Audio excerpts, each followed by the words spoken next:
मी पण नाटक बघायचं का काय? मामा तू थांब ना माझं नाटक बघायला.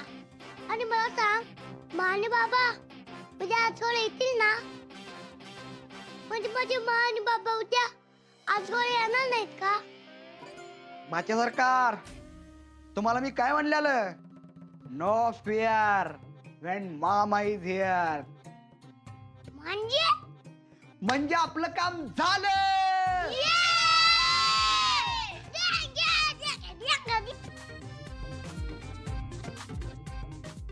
ओ बाचे सरकार, आपण तुमची सगळी तयारी झाल्या ना?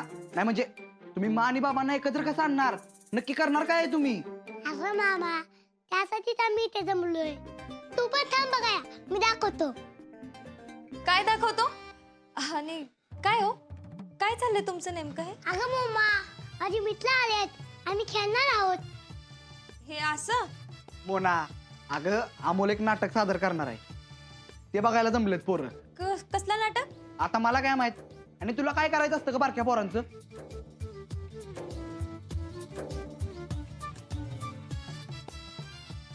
मोना, अगं अमोलला नाटकासाठी बेडशीट पाहिजे, तेवढं देशील का? तुम्ही मला तुमचा एकही शब्द ऐकायचा नाहीये. मागचा अर्धा तास मी दरवाजा वाजवते, असं कोणी करते का? ऐकून घे माझं, मी ते मगाशी निघालो, चुकून ती कडे लागली, मला कळत नाही. अगं हा, मी बारकी पोरगी नाहीये आणि तुमच्याकडे मी नंतर बघेन. आधी बऱ्या बोलाने सांगा मला खोलीत का कोंडलं? तुमच्या दोघांचं काय चाललंय? नाही कुठं काय चाललंय आमचं? काय नाही. असं का?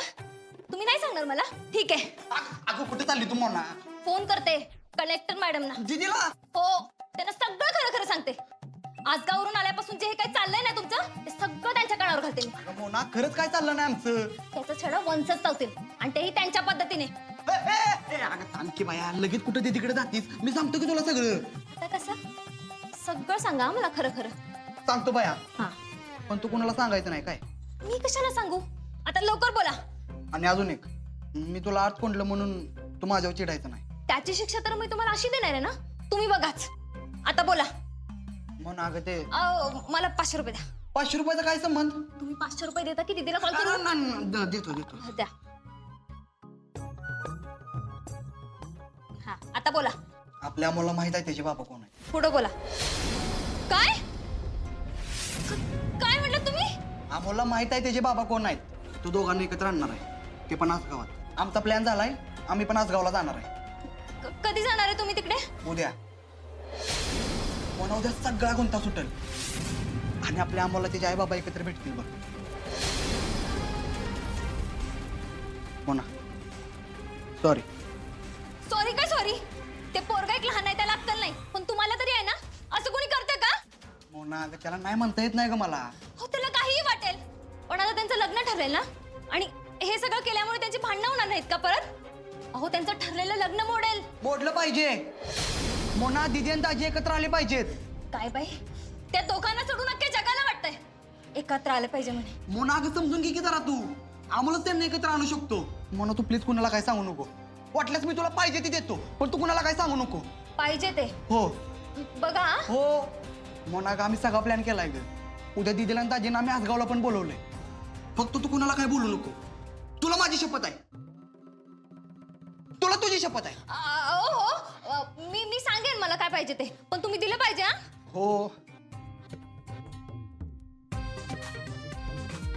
विचार जरा कमी करा, म्हणजे उगाच लोड घेत जाऊ नका. आणि काय वाटलं ना, बिंदास मला फोन करत जा. नाही तर आरजे गेल्या ड्युटी चौकीत असताना फोन कसा करायचा असला अजिबात विचार करायचा नाही. काय दादा? हा हो, अर्जुन बरोबर बोलतोय विनय काका. अरे अर्जा, माझ्या गोळ्या संपत आल्यात रे. उद्या तेवढं कामावर जायच्या आधी आणून द्यायला जमल का तुला? उद्या सुट्टी घ्यायचं म्हणतोय मी. उद्या जरा आसगावला जावं लागतंय. तुम्ही तिकडे अचानक आसगावला जायचं का ठरवले? एवढ्या वर्षात आपण गेलो नाही कोणी, आणि आता कामाचा ताण असताना तरी जाऊन यायचं म्हणतोय मी दादा. यशा बापूचा फोन आला होता. यशाचा? अरे वा, काय म्हणतो तो त्यो? गावात देवळात काहीतरी कार्यक्रम आहे, तर मला प्रमुख पाहुणा म्हणून ये. मी आधी नाहीच म्हणलं, पण परत नंतर त्याचा आवाजच बदलला. म्हणला अर्जुन बाबा गावात चक्कर टाका, जरा अडचणी आहेत काहीतरी. समोर आलं म्हणजे सविस्तर बोलता येईल असं. म्हणलं बरं ठीक आहे, मग येऊन जातो. अर्जुन, तू अजून जरा विचार कर. जिथं सरकार आणि सुजयसारखी माणसं असतील तिथं काय होणार आहे अजून? नाही पर यशाला नक्की काय म्हणायचंय ना ते गावात गेल्याशिवाय नाही कळणार.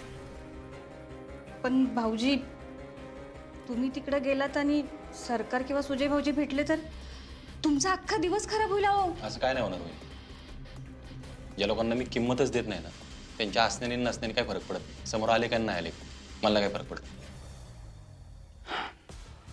अर्जुन, तुला मी बोललो नाही, पण तुझ्या साखरपुड्याला सरकार आणि आई आलेले. काय? कधी?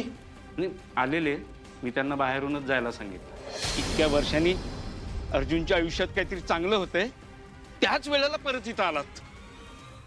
निघा. तर ते आत कसे काय घुसले कोणास ठाऊक. आणि हो, अंगठी घालायच्या वेळेला लाईट त्यांनीच घालवली होती. काय अरे स्वप्नील, हे कधी घडलं आणि तू बोलला नाहीस मला काय? बोलून काय होणार होतं विनय काका? अर्जुन अजून चिडला असता. जनरेटर होता म्हणून, नाहीतर साखरपुडा थांबवायचाच होता त्यांना.